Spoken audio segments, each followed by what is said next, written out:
नमस्कार शेतकरी बांधवांनो, तुमच्या सर्वांसाठी आज एक आनंदाची बातमी घेऊन आलो. तर आता नमो शेतकरीचा 8वा हप्ता उद्यापासून शेतकरी बांधवांच्या खात्यामध्ये जमावण्यास सुरुवात होणार आहे. तर यामध्ये तुमच्या जिल्ह्यांमध्ये मिळणार की नाही हे जाणून घेण्यासाठी हा व्हिडिओ तुम्ही शेवटपर्यंत बघा.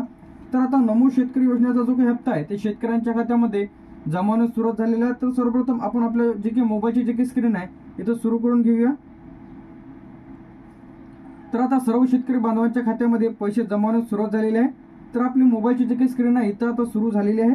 तर आता यामध्ये आपल्याला नमो शेतकरीचा जो काही 8वा हप्ता आहे ते सर्व शेतकरी बांधवांच्या खात्यामध्ये उद्यापासून इथं जमावण्यास सुरुवात होणार आहे.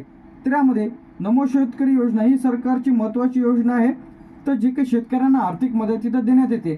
तर पहिले आपल्याला जो काही PM किसानचे 2000 रुपये. तर आता सर्व शेतकरी बांधवांना एक महत्त्वाची अपडेट आहे, जे की तुम्हाला नमोचा हप्ता पाहिजे असेल तर तुम्हाला तुमची KYC करावी लागेल. कशाची? PM किसानची. तरच तुम्हाला नमोचा हप्ता इथं दिला जाणार आहे.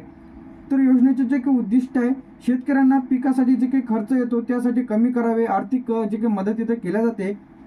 तर आता यामध्ये 8वा हप्ता काय आहे, यामध्ये 8वा हप्ता शेतकरी बांधवांच्या खात्यामध्ये इथं जमा होईल.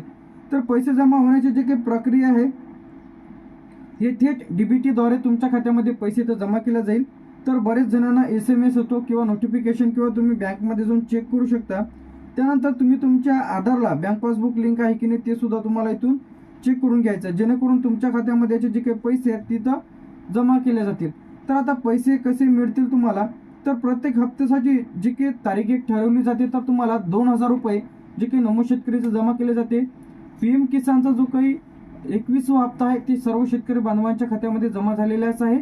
तर नमोचा जो काही 8वा हप्ता आहे ते उद्यापासून सर्व शेतकरी बांधवांच्या खात्यामध्ये इथं जमा केला जाणार आहे. तर या आठवड्यामध्ये नमोचा जो काही हप्ता आहे तिथं जमा केला जाईल. काही शेतकऱ्यांना जे काही विलंब सुद्धा इथं लागू शकतो. तर इथं काय लागू शकतो? तर बरेच शेतकऱ्यांची KYC राहिलेली आहे, बरेच शेतकऱ्यांचे बँक पासबुक इनॅक्टिव्ह झालेले आहे. तर त्यांनी ॲक्टिव्ह करून घ्यायचं आहे, जेणेकरून पैसे इथं त्यांना मिळतील. तर आता यामध्ये पैसे आले नसतील तर तुम्हाला मुख्य कारणे काय काय असतील ते जाणून घेऊया. बँक खाते अपडेट नाही, आधार अपडेट नाही, त्यामुळे तुम्हाला पैसे देखील इथे मिळालेले नसेल. सर्वप्रथम तुम्ही बँक आधारला लिंक करून घ्या. तुमचं आधार अपडेट नसेल तर आधार अपडेट करून घ्या, जेणेकरून तुमचे जे काही संपूर्ण पैसे आहेत ते DBT द्वारे थेट आधार लिंक खात्यामध्ये पैसे इथे जमा केले जाते. DBT चुकीची दिलेली असेल, IFSC कोड, बँक खात्यामध्ये काही प्रॉब्लेम असेल ते तुम्ही चेक करून घ्यायचं आहे. त्यानंतर येते आपलं यामध्ये पेमेंट विलंब काय होते. काही जिल्ह्यांमध्ये पैसे वेळेवर पाठवले जात नाहीत, त्यानंतर काही अडचण असते, त्यामुळे तुम्हाला पैसे इथं मिळण्यास विलंब होतो. त्यानंतर यामध्ये पात्र शेतकरी नसेल तर अशांना इथं लाभ मिळणार नाही. बरेच शेतकऱ्यांनी पहिले फॉर्म भरलेले होते, त्यामुळे काही 7/12वरती त्यांचं नाव वेगळं आहे, आधारवर वेगळं आहे, बँक पासबुक वेगळं आहे, त्यामुळे ते त्रुटीत आलेले आहेत. तर अशांचे जे काही पैसे आहेत ते मिळण्यास इथं अडचण येत आहे. तर अशांनी लगेच तुम्ही तुमची आधार कार्ड असेल ती तुम्हाला बदलून घ्यायचं आहे, म्हणजे चेंज करून घ्यायचं नाव वगैरे. 7/12वर सर्व इकडे नाव सेम असणे आवश्यक आहे. तर आता उपाय काय करायचे? DBT पोर्टलवर वेबसाईटवर जा, तुम्ही तुमचं माहिती वगैरे तपासून घ्या.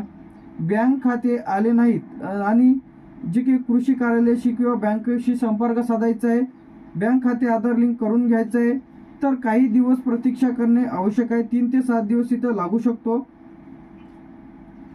त्यानंतर यामध्ये आता जे काही उद्यापासून जमा होणार जे काही पैसे आहेत ते कोणत्या जिल्ह्यात इथं होणार आहे. एकूण यामध्ये जे काही आपले 36 जिल्हे पात्र ठरले आहेत, परंतु थोडक्यात शेतकऱ्यांना इथं मिळणार आहे ज्यांनी KYC केलेली आहे, ज्यांच्या बँक पासबुक ॲक्टिव्ह आहे, आधार लिंक आहे, त्यानंतर सुरळीत व्यवहार सुरू आहे, तर अशांनाच इथं दिलं जाणार आहे.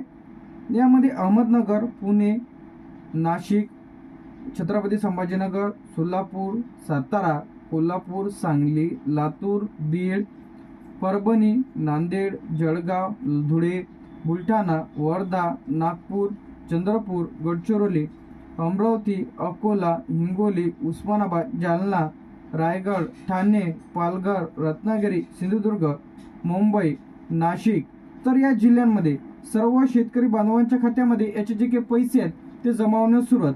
तर आता हे जे पैसे आहेत हे कोणाला मिळणार आहे? जे शेतकरी पात्र आहेत. आता यामध्ये बरेच शेतकरी काय अपात्र ठरले आहेत, म्हणजे पेंडिंगमध्येच आहे, तर यांना पैसे इथं मिळणार नाही. तर तुम्ही तुमच्या बँक पासबुकला आधार लिंक नसेल तर आधार लिंक करून घ्या. बरेच जणांची KYC नसते PM किसानची, तर अशांनी KYC करून घ्या, जेणेकरून तुम्हाला PM किसान, नमो शेतकरी अशा संपूर्ण योजनेचे जे काही पैसे आहेत हे थेट तुमच्या खात्यामध्ये इथं DBTच्या